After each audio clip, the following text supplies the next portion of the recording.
Prime Minister, 6 months ago you came here, you impressed everybody with your reform agenda, even me.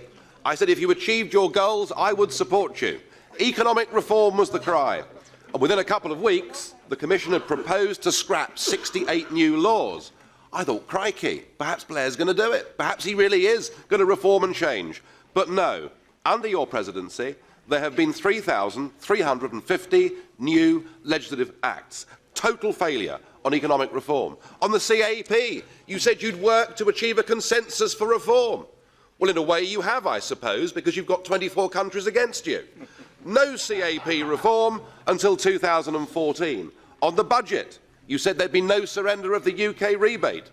Well, it seems to me that you've given away £7 billion of British taxpayers' money for nothing in return.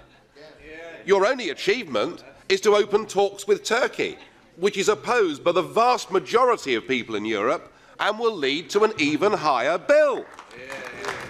Why should British taxpayers pay for new sewers in Budapest, for a new underground system in Warsaw, when our own public services are crumbling in London? Why should we pay a penny piece into an organisation whose accounts have not been signed off by the auditors for the last 11 years in a row? This budget deal is game, set and match to President Chirac. No cheese-eating surrender monkey he. Unlike you, he stands up for the French national interest, not some bizarre notion of Europe, and he has outclassed and outplayed you at every turn. Your only real achievement is that Britain is now isolated, alienated. We are completely alone within the European Union, which is why it's been said before. Hang on a second. Everybody else gets an extra minute, Mr. President. I'm asking for 10 seconds. Thank you. Which is why, Prime Minister, I urge you. It's often been said that you wanted to be the permanent President of Europe. Please stay on for a further 6 months, 6 more months of the British presidency, and they'll kick us out. Thank you.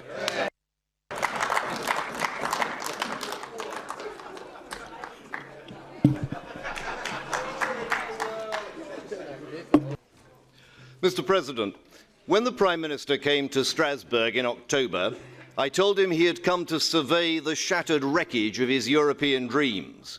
Little did I realise then quite how comprehensive that wreckage would be. It is bad enough that he has failed to deliver the ambitious reforms which he promised in June. But as a British Conservative, I am appalled by the way he has failed our country and failed my East Midlands constituents. Early this year, Prime Minister, you boasted that the British rebate was not on the table, period. Then you put it on the table, and you boasted that you were the first Prime Minister to do so, but only in exchange for radical reform of the budget and the CAP. Now you are selling it in salami slices with nothing in return but fool's gold and vacuous promises. No wonder that Gordon Brown has said, "No one believes a word you say anymore." Britain's favourite newspaper, The Sun, says Tony Blair is to surrender billions of pounds of taxpayers' cash and get nothing in return. In its editorial of December the 1st, it said, "This is treachery." Treachery, Prime Minister. Not a nice word, not my word, The Sun's word. But I and millions of Sun readers agree. You are giving away a huge sum of money simply as a fig leaf for your failure. But it is not your money, it is not the government's money, it is our money, it is the taxpayers' money. They tell me, Prime Minister, they tell me that you are concerned about your legacy. I can tell you what your legacy will be. You will be remembered as the man who squandered Margaret Thatcher's legacy. There are, in my experience in politics, there are 3 groups of people. There's, first of all, the reactionaries. Let me just tell you, sir, and your colleagues, you sit with our country's flag, you do not represent our country's interests. This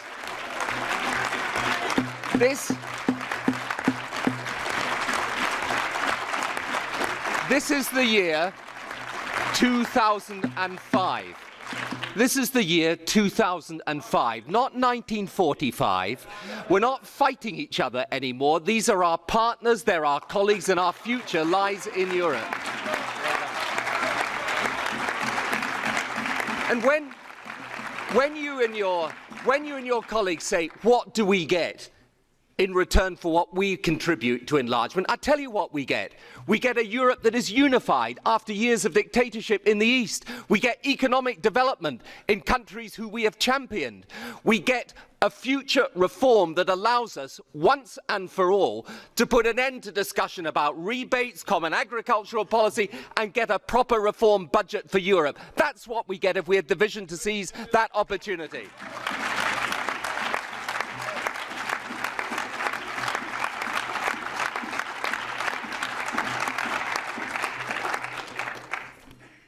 The second group.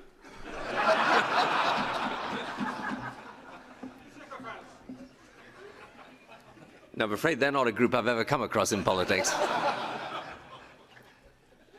The second group, with the greatest respect to one or two of my colleagues who spoke at the beginning, are the commentators.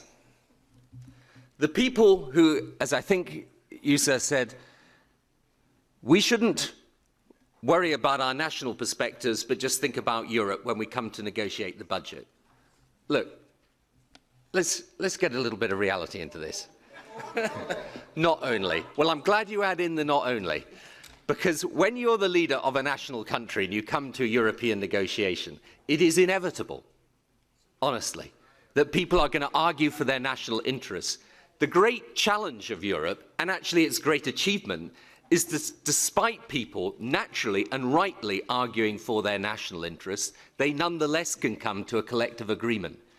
And look, I am well aware of the fact that the budget deal that we have secured in the early hours of Saturday morning is not the right budget deal for the future of Europe.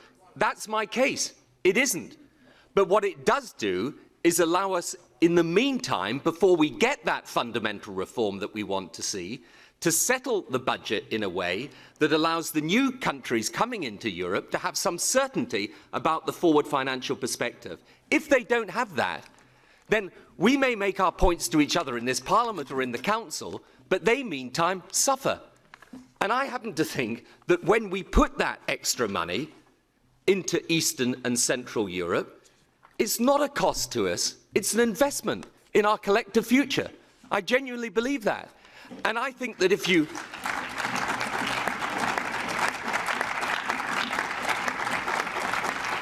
look at what will happen in the future, as those countries grow, some of them are already talking within a few years of becoming net contributors to the European budget.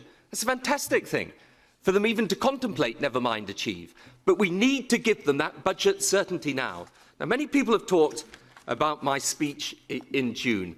Let me go back to what I said in June. What I said in June was this, that we had to have a fundamental reform, not just of the budget, but of the way Europe adopted its policy and carried it through. In the meantime, I said, we had to try to get a financing deal. Now, I think of this in two stages. The first is to get the budget deal that allows people the certainty that at least Europe can move forward rather than keeping on arguing about the budget. And I know it's not ideal, but it is the best we can do at the moment, in my judgment, until we then move at 2008 to a process that allows us that fundamental reform. Now, I think if I was to do a hands up in here who wants fundamental reform of the European budget, we'd probably have a majority of people. I think that's true. Most people now understand we need a reformed budget and that it's not just about the rebate or the common agricultural policy, but from the beginning. What is it that we want to spend? How do we spend it? On what do we spend it? How do we make sure people pay according to their wealth and receive according to their need? Now, that would be a sensible budget to have. We don't have that at the moment, but we've now got a process that allows us to get there. So if I can say to the commentating class, I understand why people say, I'm sorry that Graham's left his seat. He said that I had a hard time with the British media. Well, thanks for helping. The trouble about the commentating class is that when they say that we're actually on your side with a pro-European case, they prefer to make the criticisms that actually get out there and take on the skeptic media themselves. I've got to do that, but I don't mind doing it, as long as people understand that whenever you're engaged in any piece of politics, it's not commentating the end that does it, it's doing that does it. And that takes me to, we will do it, thank you. That takes me to the points that were made both by Hans Gert and by a colleague from the Green Party. I mean, of course, we will work closely with you in trying to develop that reform. And I agree with you, for example, in things like justice and home affairs and common and foreign security policy, we do need to be able to do more. But as I say, let's hope then, over the next few years, we can see our pathway to doing it. I would just say to our colleague from the Green Party, you know, it's not just hot air on development and climate change. I mean, my country, Britain, has trebled its aid to Africa. The European Union as a whole has now agreed to double its aid budget to Africa. That's a pretty big step forward. And on climate change, again, I know why all the problems have, you know, arisen and why people say, well, you're not making as much progress as you should. But let's not knock it. We got an agreement in Montreal. And that agreement at least helps pave the way for a fundamental framework which will involve not just the countries currently involved in Kyoto, but also America and China and India, and that's important for the future. And that brings me really to the very final point I want to make just at this stage, which is just to say this to colleagues. There's a lot of talk about how we, you know, what people in Europe, and I think our communist friend said, you know, what is the issue in relation to the citizens of Europe and how they feel about Europe. Look, the citizens of Europe basically want Europe to address the problems that they know can only be addressed by collective action at a supranational level. That's what they believe about Europe. And therefore, they know that you cannot get a single economic space without European action. They know that that should have a social dimension. They know, too, that on things like terrorism and migration and the environment, you need Europe acting together. And you can see today in Bosnia, in Indonesia, in other places, how common and foreign security policy can actually inure to the benefit of the citizens of Europe. My point is very simple. None of this could be argued for or taken out on the streets of Europe unless we'd resolved the budget deal. So let's be very clear. This is not the ideal budget, but it's the best that can be done now, or very nearly the best that can be done now.